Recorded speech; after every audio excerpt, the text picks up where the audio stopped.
We're thinking tonight about the subject, do real men get lonely?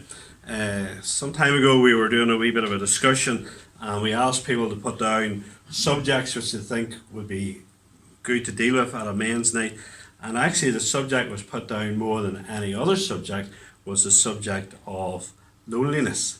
Now, loneliness is not something I'd say most men would ever admit to, but it is something that is very real and can be quite a problem for many men. Many problems in society.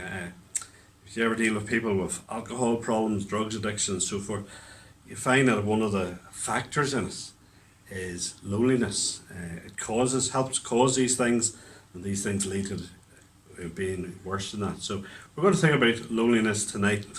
Going to look to read just two verses from Psalm 102 here. And the psalmist, we're not told who the psalmist is, but it says here, I am like a desert owl of the wilderness, like an owl of the waste places. I lie awake, I'm like a lonely sparrow on the housetop. And here was a man who was going through difficult days, challenges, which probably made how he felt even worse. And he felt so lonely, like a lonely sparrow on the rooftop or like an owl out in the wilderness in the desert. That's how he felt. Gary Collins, who I've read quite a wee bit, he says this: one person in six doesn't even have a single friend with whom she or he can talk about personal problems. And he says that studies have shown 40% of the population feels shy and isolated. And that, so again, it's not something people maybe admit to, but many people do feel lonely at different times. Loneliness has been called the world's most common mental health problem. Another person said, an almost permanent condition for millions of people. American sociologist Robert Weiss says 1/4 of the American population feels extremely lonely at some time during any given month. And maybe you're not someone who experiences loneliness, and that's good. But this is relevant for you because you will know people that mightn't admit it to you, but you will know people who are lonely and are going through terrible times of loneliness. Interesting just what the experts say in this. Apparently loneliness is particularly a problem for teenagers to those who are about 25. So it's not what I would have expected, but those are one of the groups that can be the most lonely. The highly ambitious can be the most lonely. Those in leadership can be often seen as the most loneliness.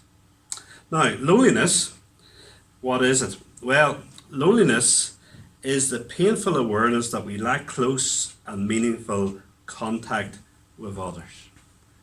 And that can be true whether you're by yourself and there's nobody else around you, or it can be true of you in the midst of a great crowd. And often in the midst of a great crowd can be one of the loneliest places for many people to be. I've got to say for myself, one time I particularly felt loneliness was when I left home to go to university, and I was living in a tower block surrounded by people, and I even shared a room with a fella I went to school with, a great fella, but still I felt lonely. And loneliness can be, so it's not just thinking of people who are by themselves, it can be applied to even people who are married, people with a lot of family around them, can be very lonely people.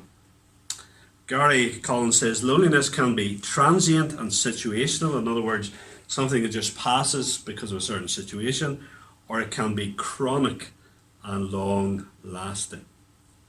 Now let's just think of some of the causes of loneliness, what Gary Collins says. Gary Collins, Christian American counselor who died actually just last year, he gives different causes, and different people are lonely because of different factors. And I'll just go through the whole raft of things that he says here. And if someone's lonely, some of these things may apply and other things certainly not apply. But first of all, he talks about social causes, the sort of changes in society. And one of the first things he says is technology. And we can see this probably particularly post-COVID, where so many people are working from home. And a lot of people who are working from home, some people it suits them and they love it. And other people have said to me, they find it so isolating and they don't have the support of their colleagues and their work team around them. For other people, social media replaces face-to-face conversations. You ask some people, have you friends? And they can have thousands of friends on Facebook, but in reality, they don't have maybe a single close friend at all. Another cause can be mobility, where people are leaving their home areas in a way that hasn't happened maybe in previous generations, and probably in the past 20 to 40 years that has been an increased thing. And certainly for someone like myself who's out of my home area, away from the people I grew up with, mates and family and that, it is a challenge when you go to a different area. Another thing is urbanisation. You may think urbanisation doesn't apply to Huckle, well it does actually. Urbanisation is people coming from their home backgrounds to live in a built-up area in a situation in which people don't know their neighbours. I'm sure most people here who grew up in a Huckle could have said maybe 40 years ago, 50 years ago, people in a Huckle would have known nearly everybody in a Huckle, where that is not true now. Many people don't know even who their neighbours are. Probably maybe the thing that heightens that is the use of cars. A car is something that people drive into their driveway, get out, go into their house, and whereas if they walked, people would meet their neighbours so much more. And it is something that is one of the challenges in that. Another big problem is television. Within the house, it hinders communication and people talking to each other. Or it's not just television now, it's the phone, the tablet, whatever. It also hinders communication between homes.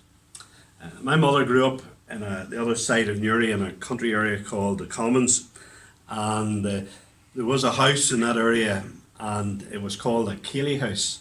That's where all the men on the road came at night. The fire was lit and they all met to talk just about what was going on in the countryside and that. And that's the way things used to be. People used to just come to Cayley to chat, to talk. And then what happened to the TV, people then stopped travelling. I remember when I was an assistant in Wellington Street, we weren't married very long, and some of the marriage books do actually recommend your first year of marriage you don't have a television. We didn't have a television for a period of time. It was interesting. Different things. It probably caused us to read more, to visit people more, to have people around more. Particularly when Man United were in the Champions League at the time. I have certain houses needed visiting, but it did cause you to go. Television, like anything, it can be a good servant, but a pretty bad master. So some of the social things that lead to loneliness being an increased problem today. Another thing Gary Collins talks about is developmental causes. As people grow up and develop, there are three things he says which people need if they're going to be people who are well-rounded and secure. And often if they don't have these three things as they grow up, they can be people who particularly struggle with loneliness. The first thing he says is attachment, is having a close family bond where indeed you have that close relationship with parents and siblings. And people who don't have that when they were growing up, maybe they had a very distant parents, or maybe parents died young, whatever, that can lead to ongoing problems. Next thing is acceptance. It's people growing up in a situation where they rarely get praised, where they rarely had a sense that they were accepted. They were always having to strive in order to please, and never that sense of accepted can lead on to it. Thirdly, acquiring skills, communication skills, social skills. Some people haven't come from a home where they were used to talking and interacting with each other, and then that can hinder them in how they go and face the outside world. So people sometimes can be closeted and then they don't have that benefit. Other causes then he talks about are psychological, and now when I say psychological causes, it doesn't mean that people have big psychological problems, but it talks about things that instead of being out there, issues that are within us. which can hinder us building friendships and that. One of the things he talks about is low self-esteem. This can cause people to be very shy and hold back from trying to build friendships and relationships with other people. For other people, it can be the opposite, low self-esteem, and maybe you'll know people like this. There's people who try too hard to impress, and they can never really relax, and that can be a problem. Inability to communicate, we sort of touched upon. People who maybe don't have good social skills, or maybe not good listeners, or always interrupting, and just aren't good in regards building up that friendship and conversations. Self-defeating attitudes, things like a very critical spirit towards others, or being very cynical and that. People like that who can be hard, just that their attitudes are wrong and just holds them back. Fourth thing that Colin speaks about is a lack of control. Now what he means by this is, he used an example. If you decide to go out for a walk one night, and it's a nice evening, you go out for a walk, and he says, you've chosen to do that, it's lovely, it's relaxing, but if you are abandoned somewhere in the middle of the countryside, or thrown out of a car, it's not so nice. That happened to me once when Sheriff and I were getting married. Some of our nice friends decided to do, they did us up, and they did it up with everything that you could imagine, and we were taken in the back of a trailer and then was dumped off in the middle of the countryside. The problem is when we were walking home was every dog in the countryside smelt us, and that's and I gotta say it wasn't a particularly enjoyable walk. It was, you were wet, you were cold, and that. Whereas when you choose something, it's different. But it's this loss of control. It's a lack of control. It's you're in a situation which is not what you want, and you can't help but change the situation. He says that's one of the causes. Another thing he adds to this is hostility. People who are just very prickly, harbouring grudges. People then shy away from them. People don't. They're hard work, and therefore people quite often aren't prepared to put the work in to be their friends and that. And then the final one in this section is fear. He has this quote. He says Gary Collins did a wee picture of this up in one of his rooms. He says, people are lonely because they build walls instead of bridges. Because of some reason, they're very fearful and hold back. My mum, just before the start of the first lockdown, she got a wee Shih Tzu dog from the Dogs Trust, or it was a USPCA, maybe it's USPCA actually. And it was a great wee gift for her. Tremendous gift for her. But compared to our pup, which grew up in a loving home when we got in 8 weeks, her pup was very, very nervous. Very, very easily scared and very defensive. And we don't know what is in the past of the dog, obviously, but there's something in the past there which just hinders it to be cautious and fearful. It's the same with human beings. There can be things in people's pasts, there could be incidents that took place which just hinders it.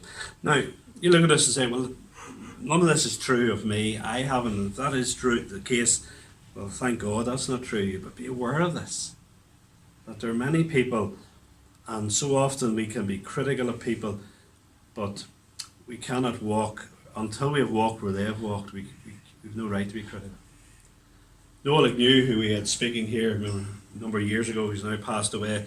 He was speaking on the motorbikes or the trawlers he was speaking about, but I remember speaking about someone and critically to Noel, and just Noel cut me the legs from under me. Just William, he hasn't had the privileges you had growing up and that, so be aware of that. If you grew up in a very warm, accepting environment, that is not the situation everyone had, and particularly for the generation that's growing up now, it's much more difficult.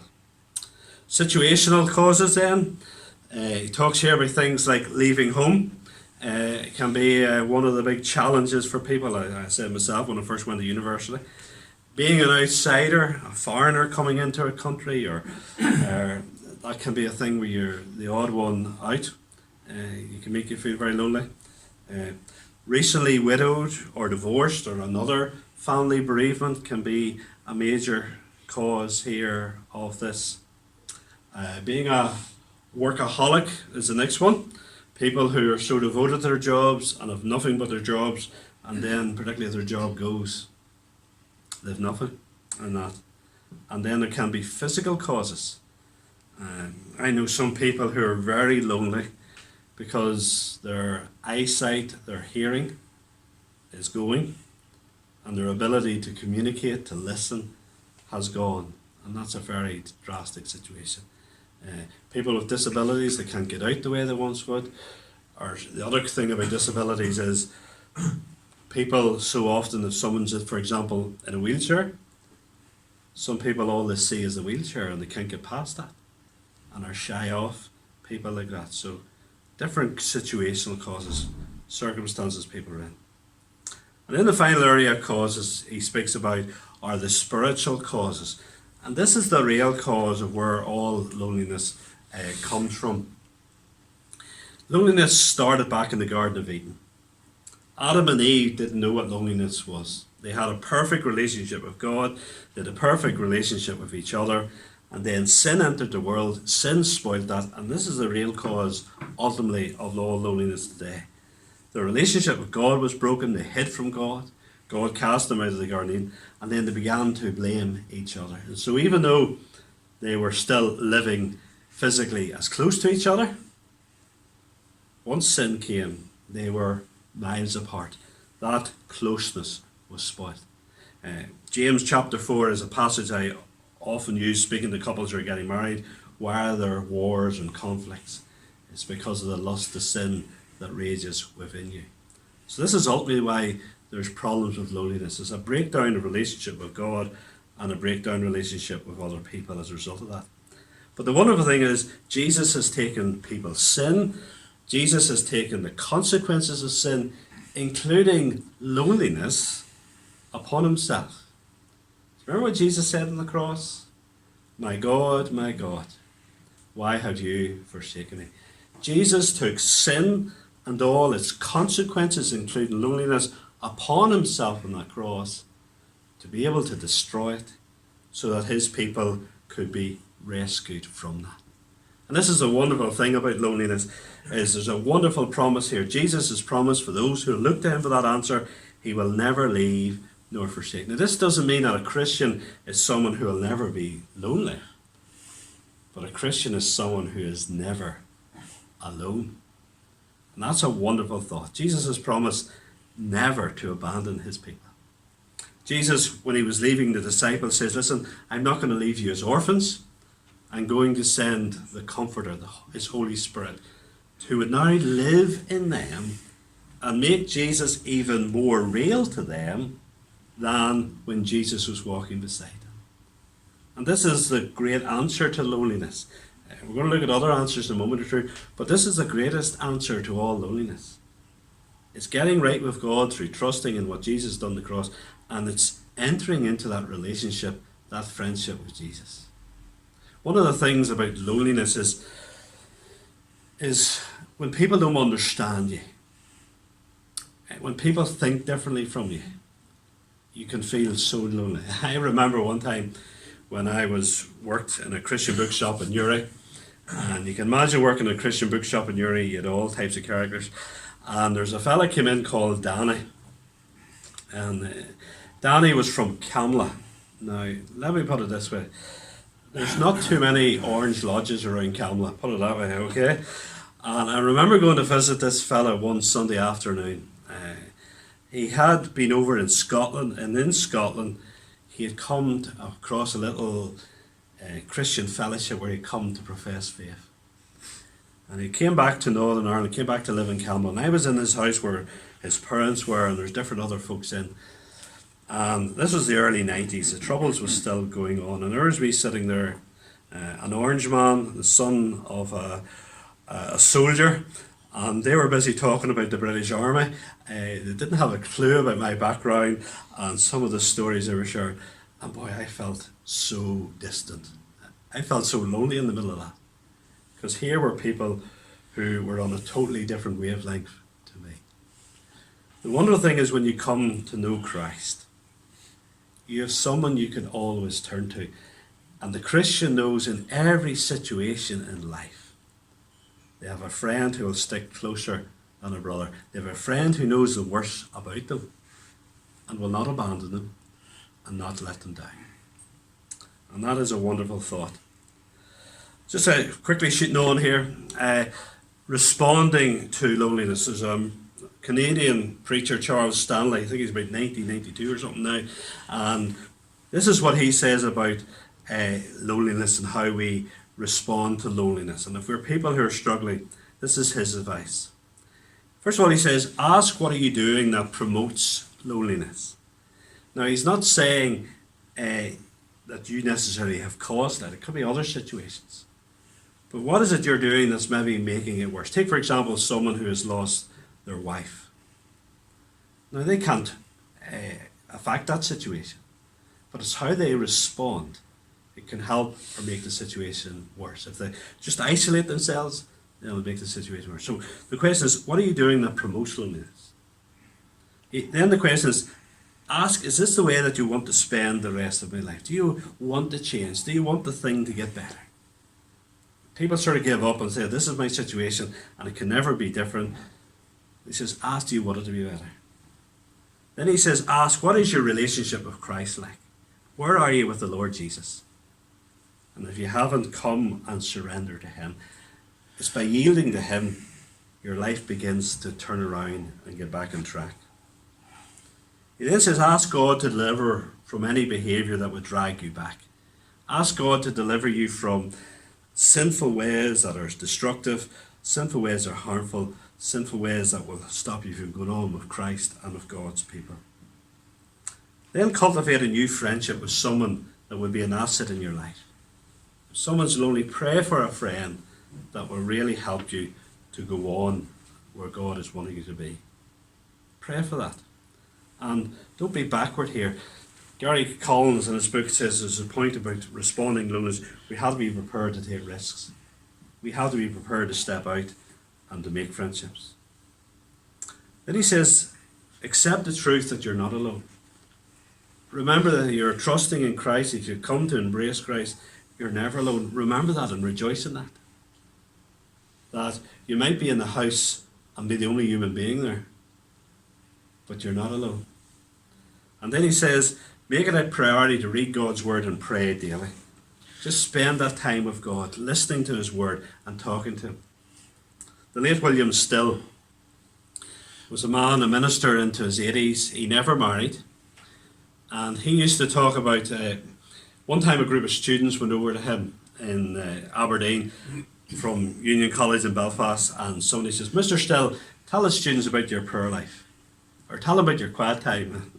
And he went, he says, you rascal, you. He says, you know, I don't really have a quiet time. He says, I never pray for much more than 2 minutes. But I wouldn't go ever 10 minutes without praying.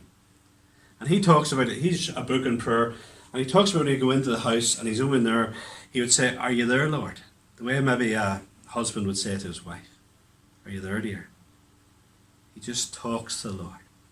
He just chats with him. Remember Paul talks about praying without ceasing. Walking down the road, talk to the Lord. Some mornings when I have a bit of time to do it, I would take the dog for a walk and I'd listen to a sermon and what I'm going to be preaching on the Sunday, and I'd go out in the countryside and do that. There's other days I'll not listen to a sermon. I just want to go in the countryside and have a wee chat. I just find that walking out in the country roads and just be able to talk to the Lord is fantastic. Just to be able to take a bit of time just to chat with the Lord. William Still used to talk about on holidays, he says, I just go and the Lord and he just chat all the time. Isn't that wonderful? That's the greatest answer to loneliness. Memorize encouraging Bible verses. Verses like, I will never leave you nor forsake you. Come unto me all who are weary. Promises, I am your refuge and strength. Memorize Bible verses. If you're struggling with loneliness, or any other challenge, or maybe a particular sin, get these wee verses, write them on a bit of paper, put them in your pocket and pull them out every wee while, or stick them up somewhere in the car. Accepting situations that can't be changed. And accepting that situations that can't be changed are in the will of God. If a man has lost his wife, or a person has in a situation away from loved ones, just accepting this is God's will. And then say, Lord, what do you want me to learn from that?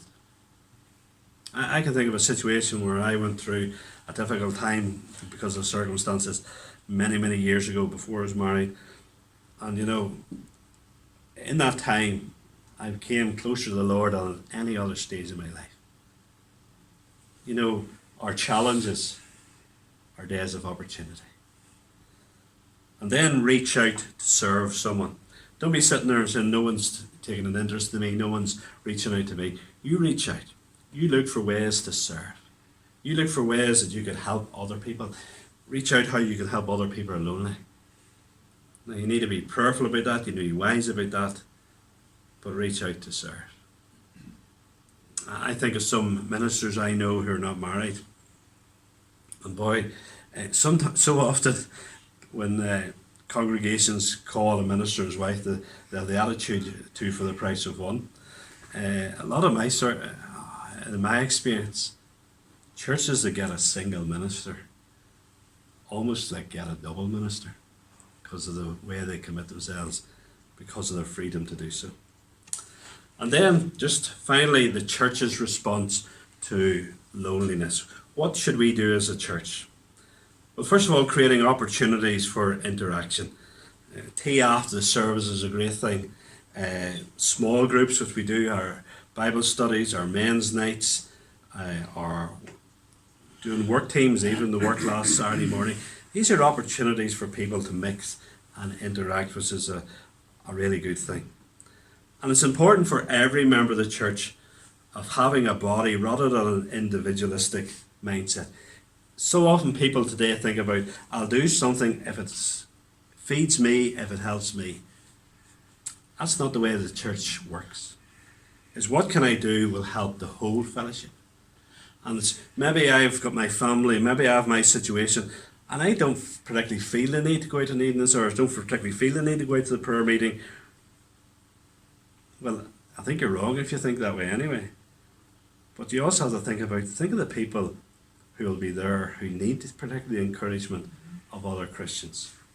And so it's the same about tea. We did tea before after the evening services in June time, May and June time. We struggle to get people to volunteer to do that, which is really sad. That's people, I think, sadly not thinking of the body, not thinking about it. I think of one Sunday evening, and we had tea after the service, and there's a few folk who aren't very long in the church, and there was time I got over, I thought, I really want to speak to. There's a couple of groups of people. And by the time I got over, it was lovely just watching different members of the church really engaging in conversation with these people. And it was lovely just to watch. And that's the way we should be. It shouldn't be just about what suits me. How can I help others? Third thing is making time before and after meetings for discussion. I encourage you to come to church early. Sorry. Is this frozen? I make it encouraging to go to church early, to try to have time to talk to people before service and time to talk to people after service. When I was in Moy and Benburb, the two churches were totally different. Moy, after the service, everybody disappeared like a shot. It was the earlier service day. Where Benburb, everybody waited after service. Now, the problem in Moy was that they had a little car parking, people were parking each other in. Then they got a bigger car park, and all of a sudden the whole dynamics changed. And people began to wait, and they actually started doing tea after the service as well. Thinking this out, when I take a wee bit of time, just coming and just giving myself a bit more time to talk to people before and after the service. Pray before you come for God to use you to encourage others. Pray that when I go to church today, How when I go to the midweek, how can I be an encouragement to people and to people who particularly need it at this time? There would be far less loneliness if everyone came to church with that attitude of, how can I encourage everyone else? It'd be a tremendous place to be if everybody did that attitude. And then look out for people who are by themselves. Look out for people who are single people. Look out for people who don't have other family members themselves. And go and sit beside people who are by themselves. Have a wee word with people who are by themselves. You don't have to speak for 20 minutes, but just have a wee word for people. And look out particularly for the quiet. There's some people who are very easy at making conversations and making friends. There's other people who are quieter. It talks in Corinthians about there's certain people who just need that bit of extra attention in the fellowship. Praying and that God would use you. Reaching out to people like that. There's a fella, Morris, he wrote a book called Twice Pardoned. He was a man actually on death row. I can't remember the full story. Frank Morris was his name. He was in death row. And then he got pardoned for whatever his crimes were. And then he came to know Jesus as his Saviour. That's why the title, Twice Pardoned. But he used to then go around schools and do talks. And he says, he used to say, he would go into a canteen, he would look for the loneliest, ugliest looking child in the canteen and go and sit beside them. And that, so if you realise that, it wouldn't be very flattering to sit beside you. But he always looked for the misfit. He looked for the person who was the outsider. That's who he singled out. And would go and sit down beside them and engage them. So, we're looking, there are people who are lonely. They have responsibility. The greatest responsibility is to come to know Christ. But they have responsibility in how they respond to the situation. But as a church, we are to be a family to God's people. We are to be the family to those who don't have other family that are close to them. We are to be those who reach out with such love and kindness.